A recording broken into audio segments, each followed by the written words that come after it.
Hey there, YouTube. Mikamu here, taking a break from my modded Mass Effect playthrough to talk to you about Stumble's Risky Suicide Mission mod, which I've played 3 times on the channel. You can check out those playthroughs in my Risky Suicide Mission mod playlist.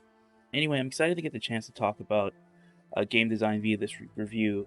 Game design is something I'm passionate about, even though I think the last time we did this on the channel was back in 2017 for Breath of the Wild. The Breath of the Wild Elegant video. Um, anyway, this mod I think is one of the most ambitious mods we've seen for Mass Effect 2, possibly for the entire original trilogy, and it's definitely one of the highlights of my own playthrough. And it's a great thing because, as far as I could tell, when it comes to Mass Effect modding, it's usually Mass Effect 3 and Andromeda that get a lot of the love from the modding scene. So it's exciting to see something of this scale and scope done for the second game of the series, which I think is a lot of people's favorite game. By the way, this is pretty obvious with spoiler warning. We're going to be talking about the logic of Mass Effect 2 Suicide Mission, as well as the logic of the mod, so spoilers for both. If you don't want to be spoiled for the Suicide Mission, definitely I would encourage you to play the mission firsthand. It's a phenomenal experience, especially if you're a fan of the franchise. If you, you should be if you're watching this video. But I'm just covering all my bases here. And then if you want to experience the mod firsthand, I also encourage you to do that. There'll be a link in the description. It should be the first link in the description.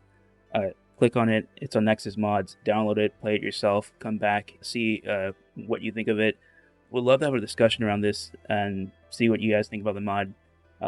Anyway, let's get into talking about the mod. So as its name suggests, this mod is a mod to transform the Suicide Mission. And I think the Suicide Mission really needs no introduction for those of us who have experienced it firsthand. It's probably one of the most iconic pieces of level design in the entire franchise, maybe even in all of gaming if you're so bold to state. Um, and the entirety of Mass Effect 2 obviously revolves around preparing for this momentous, just a significant undertaking that is the Suicide Mission. From the recruitment missions to the loyalty assignments, getting to know each and every aspect of your squad is really what Mass Effect 2 is about. And this mission is a culmination of all the work that goes into that. And it really speaks to how intricate and well designed Mass Effect 2 is from a standalone story perspective. So let's talk about Stumble and what exactly the point of this mod is. So as far as I can tell, Stumble is a relative newcomer to the Mass Effect modding scene. So I first played the trilogy on PC back in 2019, and back then there were always a handful of creators that were always mentioned and still are to this day. You've got mods and creators like Expanded Galaxy mod by Kinkajiro and their team, Back Off and Thane mod by Giftfish, Take Back Earth is a recent addition, but it's by Titus, who's a guy who's been around the community for a while. Um, Immersive Thessia mod by Oricon. These are just like a handful of people whose names have come up before, and some mods that they're known for.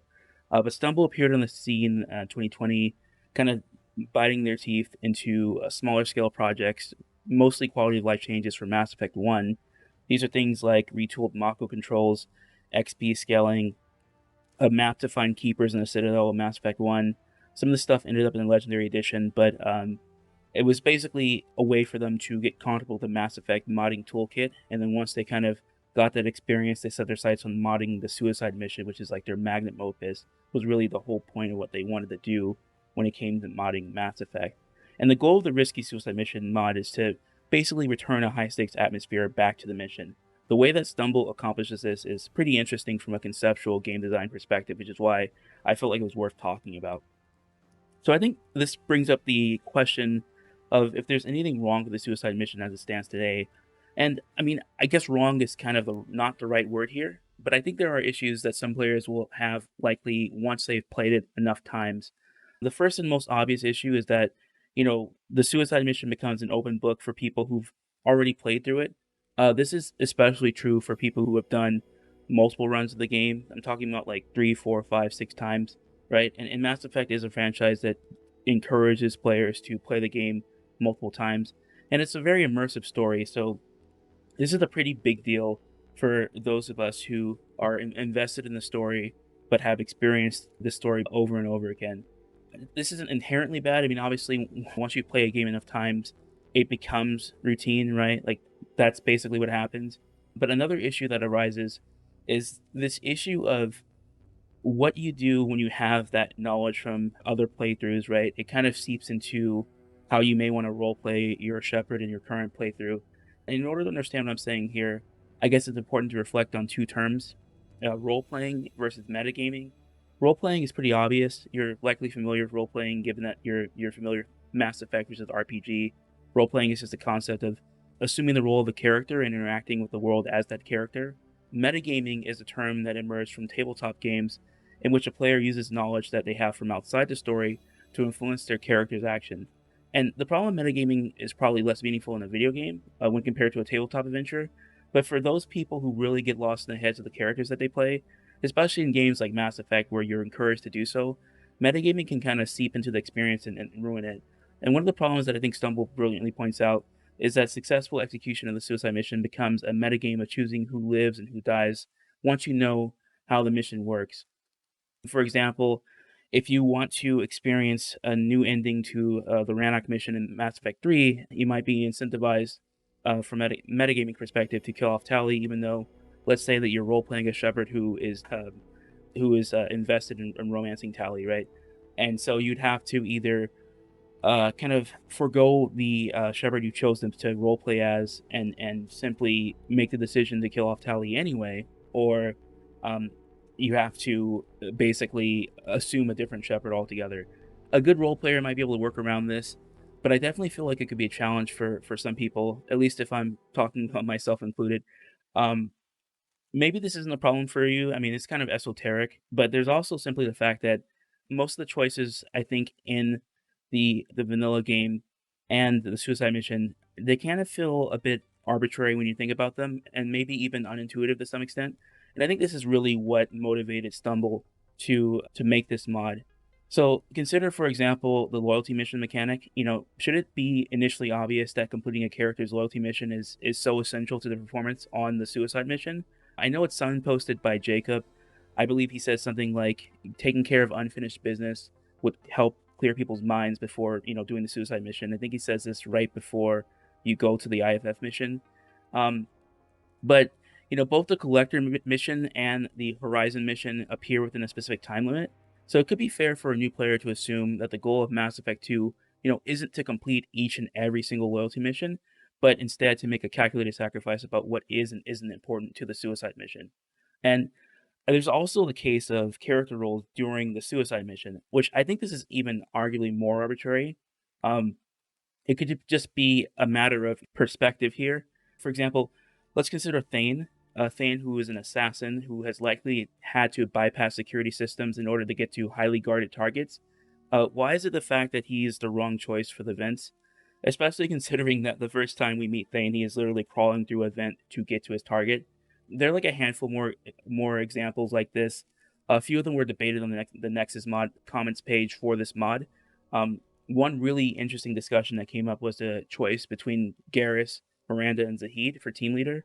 So obviously, canonically, we know that Garrus and Miranda are the right choices here, but consider Garrus. So Garrus lost his team on Omega, which we learn when we recruit him, and then he spends half the game distracted by the desire to take revenge for his team's loss.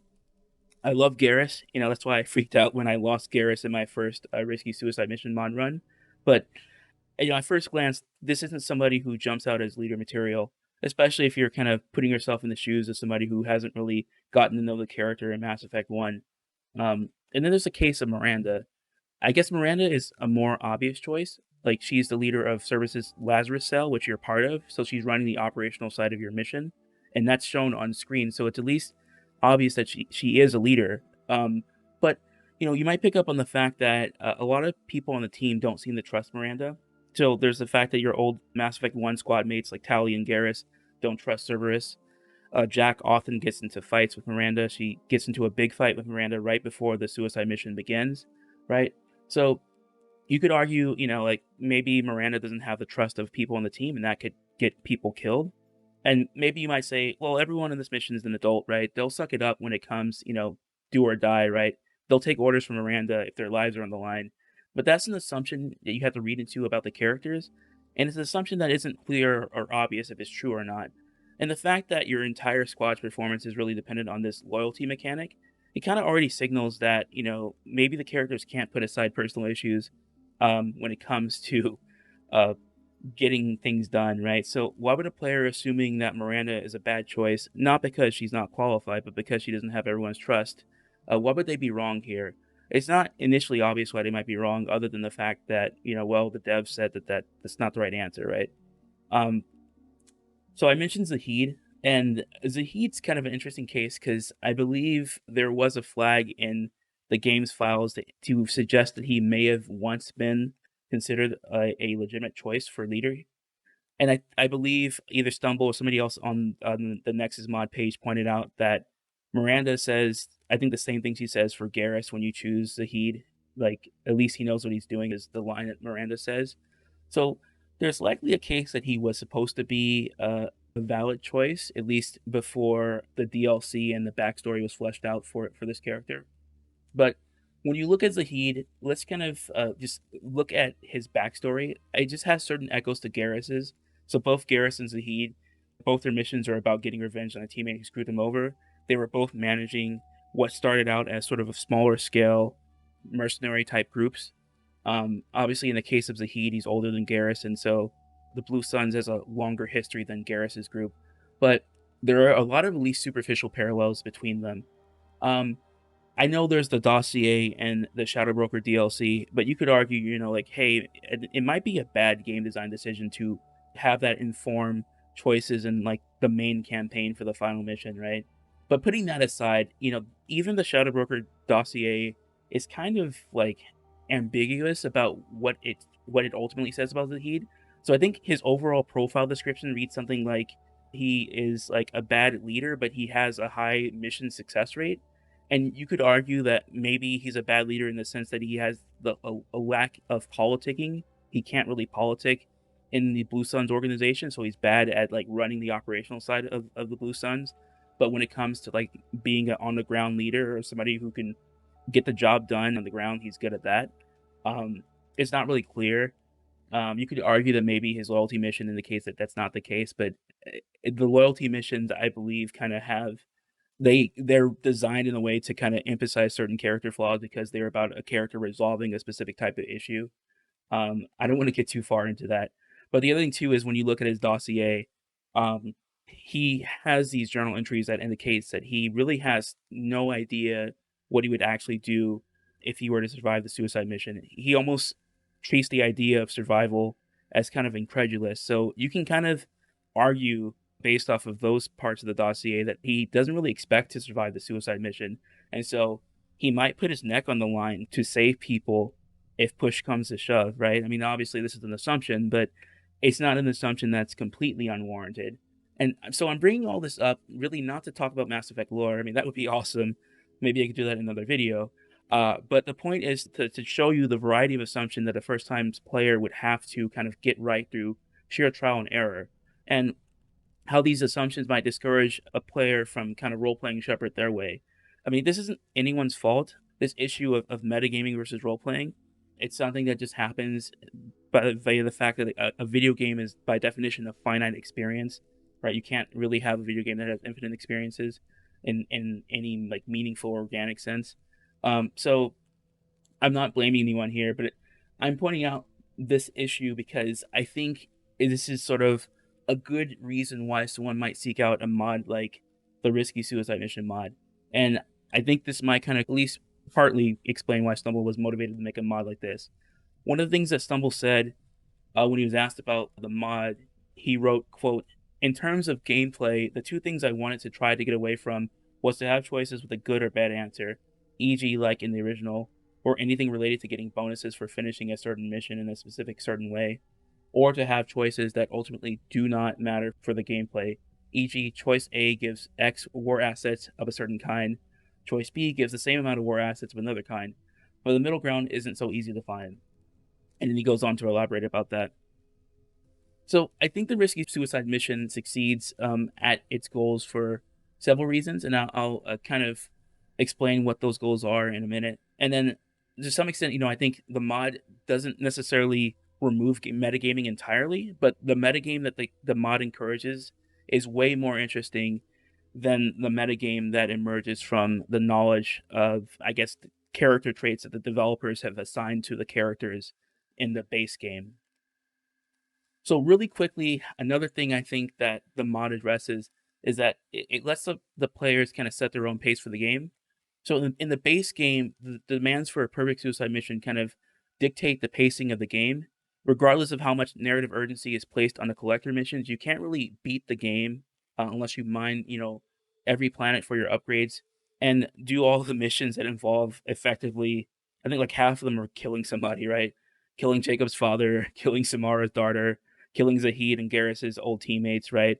Until you resolve people's issues, you're actually not going to get an optimal ending to the game. You might even risk people's lives, right? So the game doesn't really even bother trying to reconcile the conflict of prioritizing, the team's loyalty with the main urgency of the collector mission. And so as a result, what ends up happening is that the collector plot feels much less urgent. And I don't know, that just seems weird, right? Because the entire point of the story is ultimately to stop the collectors, and the game is designed in a way where the loyalty missions are way more urgent than the collector missions. When you think about it, there's more of them. They outnumber the plot centric missions. And in addition, they actually have a direct influence on the ending that you get, right? Whereas the collector missions, well, they're important for progressing the collector plot, but you can argue that the characters aren't really transformed that much by the collector missions, right? They're more transformed by these side quests than they are by the collector missions. And for a game whose story is supposed to be about the collector's missions, this is obviously a problem. I mean, your your mileage may vary to what degree this is a problem. We can get into a discussion about where the Mass Effect trilogy went wrong if you think that the third game's ending is bad, etc. I don't really want to have that discussion because obviously this is a review about the suicide mission and a mod that's transforming the suicide mission. Um, but I think to completely ignore those concerns is also kind of unfair because when you have gameplay mechanics like the loyalty mechanic, they should complement, every aspect of the game story, not just the parts of the story that we like, but the parts of the story that are relevant to the urgency of the narrative and the narrative plot. There's a reason why all these characters are getting together, right? It's not just so Shepard can help them solve their problems. It's because they're addressing a bigger issue that exists in their world. And then when you really think about it, right, and you put aside your suspension of disbelief, I think one of the core implications that emerges from the loyalty mechanic is that unfortunately the characters can't do the job that they signed up for unless you solve their personal problems. I'm pretty sure this is what the devs meant to convey, but this is basically what comes across when not doing a loyalty mission results in a 100% decrease in performance on the suicide mission. Ideally, in a story-driven game like Mass Effect, gameplay mechanics will be implemented in a way that would not detract from, the narrative urgency of the main plot, and that also complements the way that the characters were written. And unfortunately, I don't feel like that is the case with the base game because the loyalty mechanic is written in a way that really prioritizes the individual characters' side stories over the main mission. So admittedly, kind of as I was saying before, this is kind of subjective. It's a matter of degree. Your mileage may vary to what extent this is a problem. Um, but I think those of us who are drawn to this mod have kind of, intuitively recognized the value of Stumble's vision, and indirectly, this mod it kind of addresses some of these issues I brought up so far. So I guess the next question is, how successful is the risky suicide mission in solving these problems, and how does it go about solving these problems? So very broadly, the mod does two key things. The first is that more of your choices matter towards preparing for the suicide mission. So Stumble uses like a 5-point system to tally readiness for the final mission, and then this readiness metric is affected by several criteria, not just whether or not you've completed everyone's loyalty mission. So obviously in the base game, once you've done everyone's loyalty mission, they're effectively ready to handle the suicide mission. The only way things can go wrong is if you choose the wrong person for the wrong task. And then the second thing this risky suicide mission does is that there's really no fact of the matter about who is the best person for a given task. All that matters is really this readiness mechanic. So Stumble does preserve the base game's specializations by having a character who has like a lore-based reason for excelling at a task go up one rank in readiness right before they do a task. This is basically called a specialization bonus. But failure is no longer guaranteed by not picking the handful of people who the devs intended for you to pick. So this avoids kind of penalizing the player for not thinking it the exact same way that the devs would think. And so to illustrate how this works, let's just take Tally and the tech expert role, for example. So if you use Tally in the mod, Tally gets a specialization bonus because she has a lore-based reason to excel. So she'll go up one rank in readiness. Let's say she starts at like medium readiness. She'll go up to high readiness basically right before she does the task. And then her success depends on what probability is assigned to somebody with that level of readiness for doing that particular task.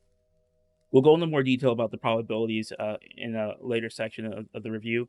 But basically, the point is that what you have here is you could still be rewarded for choosing the quote unquote right person, but it's not the only thing that matters here. So if anyone has a high enough readiness, they can do the task. So in theory, for example, if you see that Tally is going to get a higher ranking readiness by doing the task, if Thane has the highest readiness on your squad, then it still makes more sense to use Thane, right? So there are these on the ground factors that really matter for who you choose to do the task as opposed to simply, who's the right person. And what this amounts to is a total transformation of how you approach the suicide mission. And arguably, even the entire game. The entire game becomes this meta game of managing risk. It's not really possible to get everyone to level 5 readiness, which is very high, as it's called in the mod. That's the highest level of readiness anyone could be at. So the question becomes, how do you go about optimizing your squad in light of these limitations? There's also a mechanic called motivational boost, which means that somebody who finishes a task during the suicide mission can go up 2 ranks in readiness. So there's an incentive to actually, during the mission, take certain types of risk that you weren't encouraged to take in the base game. And I think this way of building out the mission really makes you feel like a commander. You're not just using static knowledge about your squad that doesn't change over time, but you're reacting to facts that are evolving on the ground. And this way of building a mission actually really reminds me of a tabletop role playing campaign, which I think Stumble was encouraged by these older types of RPGs like CRPGs and even tabletops, like I said. I even created a spreadsheet to calculate the odds of my chosen characters passing their respective checks before the mission, just as an exercise to see that.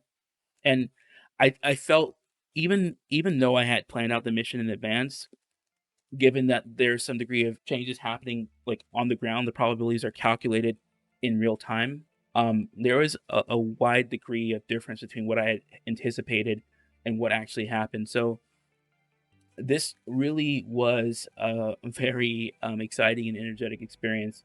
And it made me make choices that I wouldn't have otherwise dared to think about doing in the original mission. So I've talked enough about the mod conceptually. Let's break down how this actually works. I'll go into the nitty gritty of the mod, and this is like a second spoiler warning, but I obviously I'm going to go into greater detail about the actual probabilities of the mission. So if you don't want that, definitely just download the mod, and also don't look at the description on Nexus mods because Stumble actually goes into detail about this as well on the mod page. Although Stumble assures players that knowing these factors won't really ruin the experience for you, because the goal was to create a system where the gameplay remains interesting even after you know the core mechanics. But with that all said, let's go into talking about the components of the mod. So the first component is readiness, which I've talked about a bit already. Readiness is the primary mechanic in the mod. It's on a scale of 5, with the rankings being very low, low, medium, high, very high, with very low and very high being the ends of the spectrum.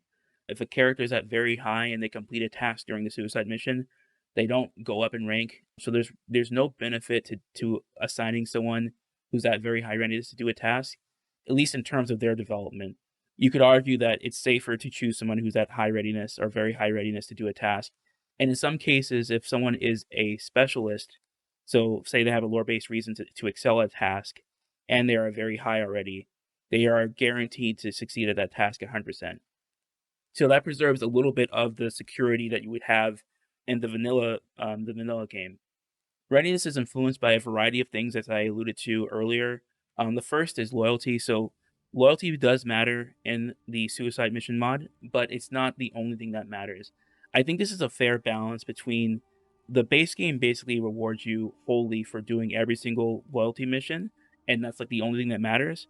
Realistically, I think in terms of like both the lore and the story, as well as from a gameplay perspective, making loyalty effectively a percentage of readiness is a really great idea. So every character gets one bonus rank in readiness if you do their loyalty mission. Oh, and by the way, every character starts out at like very low. So +1 means if they're at very low, they go to low, or if they're at low already, they go to medium, etc. The next thing is romance. So a character you have locked in a romance with gets a +1 rank in readiness. There's a really interesting trade-off that occurs here. Um, Basically, if you don't romance anybody, the chances of your crew, the ones who are kidnapped when the collectors invade your ship, the chance of them surviving after you go through the Mega 4 relay is much higher. Basically, you have a longer period of time to delay doing the final mission without anyone dying if you don't romance anybody. And the logic here is basically if Shepard is not distracted by a relationship, he can kind of teach the squad and make them more mentally prepared for anything that would happen during the mission. And then one of the other things that affect readiness is the moral alignment. This is possibly one of the more arbitrary parts of readiness, but basically Stumble has kind of assigned every squad member a certain value, like Paragon, Renegade, or Neutral. And if your own alignment aligns with them, then they get a +1 bonus rank. Some people on the mod page were kind of debating whether or not certain characters belong in certain groups. So I think Garrus and Morden, for example, are Paragon for the purposes of Mass Effect 2. And even Stumble admits that the quadrant here is somewhat arbitrary, but I think it's okay in the sense that it's only a portion of readiness that's affected by this. And I don't think anyone would feel like motivated to like change their own moral alignment or how they're role playing their Shepard solely to give one bonus rank of readiness to a specific character. So I don't have any immediate qualms here. Um, it probably is like one of the I guess least interesting things to directly influence readiness, but I feel like it's sort of just a freebie value point towards readiness here. Um, and then one of the final main things that affects readiness is experience fighting collectors. So basically, any team member who's present during a mission with collectors around gets another rank in readiness. And this stacks so you can actually just bring the same squad mates to Horizon, the collector ship, the IFF mission. You can do that, and then they will go up 3 ranks in readiness if you do that. Or you could distribute the experience across your team if you choose to do that. Um, a special note is that Legion automatically gets a +1 bonus rank because he is or it's technically present on the Derelict Reaper, even though it's not in your squad. And then, as I mentioned when I was first talking about the readiness mechanic, during the suicide mission itself, for any specialist task that's completed successfully, a character gains 2 bonus ranks in readiness. It's basically referred to by Stumble as a motivational boost. And that's what gives you the incentive to try to use the lower ranking characters during the suicide mission to make sure that they're ready for later survival checks in the mission. So let's talk about the checks themselves now. So, like in the original, there are 6 major points for your survival odds are checked. The first one is during the approach after going through the Mega 4 relay. The second is during the initial infiltration. This is basically when your tech specialist is crawling in the vents. The next is when you assign someone to escort your crew. The next one is during the long walk with the biotic specialist.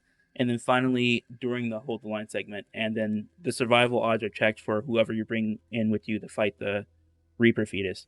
The mission starts, or the mod starts with, I think, what is arguably the most controversial part of the mod. Like, if you go to Nexus mods, a lot of people on the comments page are really debating Stumble on this point. Survivability in the approach is influenced by which upgrades you choose for your ship. So Stumble has made it so that if you start the game with a mod, you can actually only afford 2 of the 3 original upgrades you normally could. And by upgrades, I'm referring to the ones that affect your odds against the collectors. These are the guns, the ship hull, and the ship shields. All right, so you can only choose 2 of three of these. If you install the mod after you've installed all 3 upgrades, the mod will randomly deselect one of these upgrades to basically not exist, and then you'll go through the survivability check as intended through the mod. And when you look at the probabilities that Stumble has here, um, the odds of losing at least one squad member for the section is about 59.9%, basically 60%. So you can expect to lose at least one squad mate here nearly every time you play the mod. And in my own playthroughs, if you saw the videos, I did 3 playthroughs. I lost someone 2 times, right? So that's to be expected.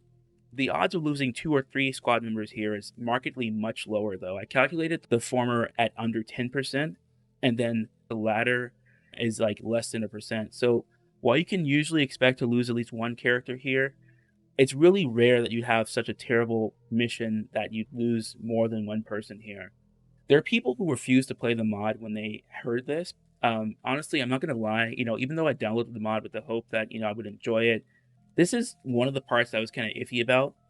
One of the main issues here is while readiness is not completely non-random, readiness is a mechanic that lets you have greater influence over the odds, whereas this segment is truly random. You could have a character who's at high readiness and they die. That's in fact what happened.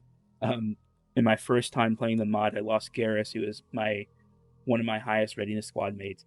So on the face of it, this is kind of a mechanic that could be contentious. You do have a bit of influence over who survives by choosing which parts of the ship you strengthen, but obviously this isn't the same degree of control that you would have, say, with a readiness mechanic. And this is kind of a minor point, but for people who play Mass Effect 3 with mods like Expanded Galaxy mod, the 2 upgrade limit will actually impact your playthrough unless you modify the save flags after you complete the mission. But I don't like misrepresenting people's positions, so I'm going to articulate what people's initial concerns were, and I'm going to explain, what I think Stumble's reasoning was for this decision as best as I can. So I think the main complaint here is that a lot of people were saying it felt like Stumble was taking away their agency by not allowing them to have all 3 upgrades. This personally wasn't my issue with the approach segment, but I was sympathetic to it. But I mean, as Stumble has said, and a few other people have pointed out, I think this is the wrong state of affairs to compare outcomes to. Had the Risky Suicide Mission mod supported 3 upgrades, the probabilities would be altered so that even with 3 upgrades, the odds of failure would probably be roughly the same. Effectively, what Stumble's trying to capture here is the tension that comes with engaging in a mission with unknown risk, going into an unknown area of space, and dealing with an enemy who has unknown offensive capabilities. Sometimes, statistically, you're underprepared, and that's represented by the odds of the mission. There are times where you will run the mission and it'll be totally fine, right? 40% chance of everyone surviving is not super low. And then there'll be times where, unfortunately, the collectors got the better of you, right? Anything could go wrong. And so the whole point is that the probabilities here capture that degree of uncertainty about when or what can go wrong. There's no world in which I think Stumble would have kept all 3 upgrades, and the odds of survival would be significantly higher. Uh, and in the mod, the players exercise their agency by doing everything they could possibly do. In the mod, you can only afford 2 upgrades, and so that is the state of affairs that your shepherd has at their disposal. It doesn't really make sense to compare it to a world in which the vanilla game gives you the option of having 3. But my initial concern was just that the probability of loss felt that it was way too high. I was okay, honestly, with having only 2 upgrades available, but the 60% chance was just it was kind of scary when I was plugging the numbers into my janky spreadsheet. I was not very happy about what I was seeing about who was gonna die, right? And I initially thought it was kind of emotionally cheap to have a high risk of loss here, especially since if you think about what the role was for the approach in the vanilla mission, I think it was just BioWare's way of scaring players straight, scaring players who didn't do the loyalty missions, right? So I don't know. I was in my head, it just felt like it was just kind of emotionally cheap to have a character die here. I've kind of changed my tune after playing the mod. And I think I found a few players on the Nexus mods page kind of saying the same thing as me. So, as I said, in my very first run, I lost Garrus and I was crying like a baby. Edie, take these bastards out! No, boy, my baby boy. No, what? Can't be dead. Press F to pay your specs, I guess.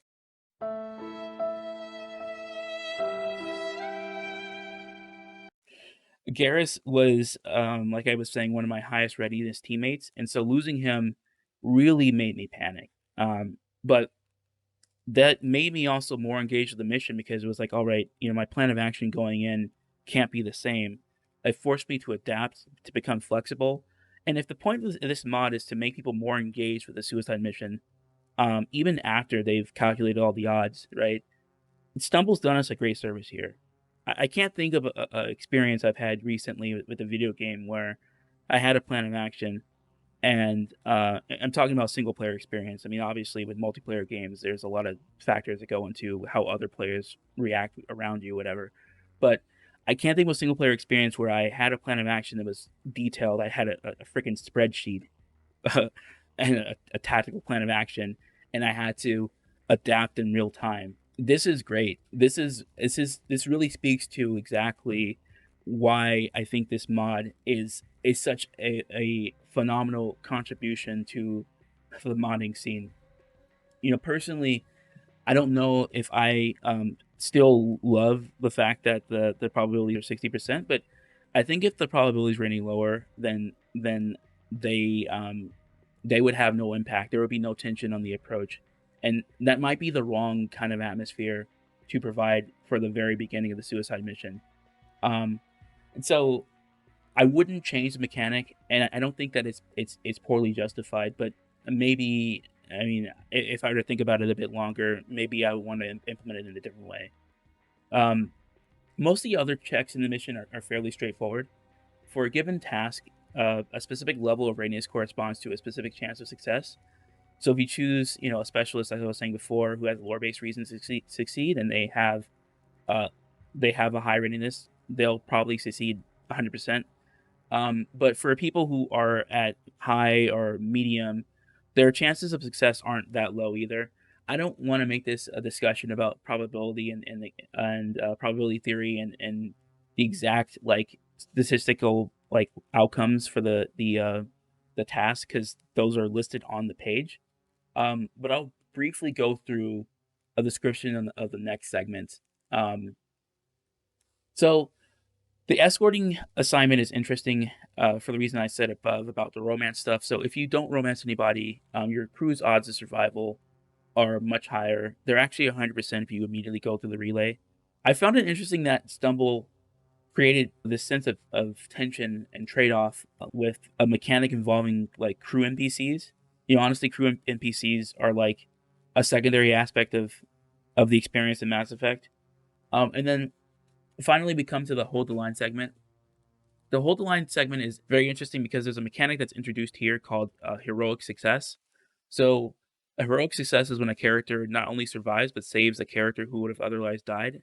And higher ranking characters who have higher readiness can, more likely pull off a heroic success, which means there's an incentive to keep higher readiness characters in the hold line segment. There's also a trade off in that if you bring whoever you bring in to fight the fetus with you, um, there's no heroic success mechanic for them. So ideally, if you want people who come with you to destroy the fetus to survive, you have to basically choose people who have a high enough readiness to survive on their own. But the trade-off here is those people are likely more valuable in doing heroic successes and saving other squad mates who are lower readiness, right? So there's an interesting trade-off with the hold the line segment and whoever you choose to bring in with you to the final fight. So during my first playthrough, I deliberately actually brought Zahid, who I didn't really care if he lived or died. Sorry, Zahid fans, to fight the fetus, and I knew that he probably wouldn't survive. And lo and behold, Zahid actually died in my first playthrough, and I was fine with that. That was sort of a calculated decision I'd made. Um, But there are other times, like in my second playthrough of this mod, where um, I did want to try and maximize survival, um, and so I left behind basically every single high-ranking like character with the hope of a heroic success. Um, and what ended up happening was, I think there was only one or two heroic successes that were pulled off. I would have been better off, in that playthrough, kind of spreading the risk better, maybe taking one high-ranking character with me in the battle. Um, but obviously, I think this is a very interesting mechanic here.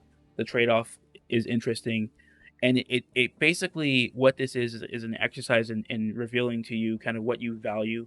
Statistically, you can't save everybody. There are playthroughs where you can, but um, in light of that knowledge, you kind of have to make an optimal decision based off of who you most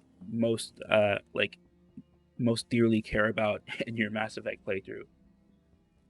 One final thing: if you can't live with the decisions and outcomes of the mod, there's technically a way to undo everything. So Stumble left like a safety net of sorts in the game. If you have the Firewalker DLC, just touch the Prothean Spear in your room and you're good to go. There's actually, like, I think 5 points in which the game asks, are you sure you want to do this? But you can bring back every single body, and it's as if nobody died. It's like you had a perfect run in the suicide mission. I think the reason why this is here is that Stumble was kind of playing around with the mod. There was originally going to be two versions of the mod, one with way more forgiving probabilities, but I think as Stumble kind of hammered out what the probabilities were going to look like in this version of the mod, they figured instead of doing that, it would just be better to have a safety net in the form of this revive everybody cheat. Um, and in that way, he could be as aggressive in experimenting with the probabilities as possible without, if someone has a truly terrible playthrough, like they have the worst luck, right? They now have an option for recourse. They can go back and either replay the mod, or it's the easiest option and just slapping the Prothean wall and pretending like it never happened. I think this at least gives people an incentive to try the mod, even if they don't like it. And I feel like that this is sort of a fair trade off. Anyway, let's move on to final thoughts here. Overall, playing it and talking about this mod has been a very enjoyable experience. I don't know that I would give it a perfect 10 out of 10, but it gets a strong recommend from me if you're a fan of the franchise, and especially if you played the suicide mission, 3, 4, 5 plus times. Um, this is just something different for you. Some things that I might be curious to see if Stumble could experiment with are including modules that might encourage more challenging, uh, like run throughs. I'm kind of thinking out loud here, but this could be something like maybe making the IFF mission mandatory after a certain period of time so that players are encouraged to prioritize loyalty missions. Anyway, so I'm definitely recommending the mod, but you might be wondering, who the mod is for. I think it's for someone who's played the original trilogy, like I said, more times than they can count. And I think people who have an affinity for tabletop experiences or classic CRPGs would definitely be more tolerant of this sort of risk-based approach. You can even, as I did, create a janky spreadsheet and calculate the odds going in. Um, there are a few people who just didn't like the idea of there not being a best way to win or a guaranteed way to save everybody. But I think it's clear from the title, obviously, that that's what the mod is trying to do. In my experience, though, the mod was really forgiving, way more forgiving than I thought it'd be. So in two of my runs, I had lost less than three people. My first run, I lost Garrus and I lost Zahid, one of whom I was actually expecting to lose. In my third playthrough, I only lost Thane. And I get there's some degree of luck here, obviously, but I think people can expect the readiness mechanic to work in their favor. Um, it's not to say that there's no degree of randomness, as I've been saying there is, but I don't feel that it's unduly unfair. And at the end of the day, if you can't really live with the outcome, you can always redo the mission or revive everyone with the cheat that Stumble had put into the mod. Um, and with that safety net, it's hard not to recommend this mod. This mod can be tried by anybody at least one time, and they can forget about the experience with the safety net. Um, I guess one final thing that might be a deal breaker is that the mod is not available for the Legendary Edition, and there are no signs of it being imported anytime soon. With content mods like this, they're very difficult to import to Legendary Edition.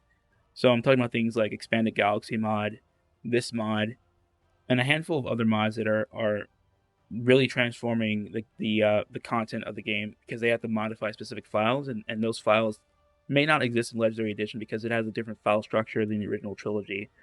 So I wouldn't expect any project like this to actually be ported over um, for a long while unless the creator has a definite timeline or a definite desire to do so.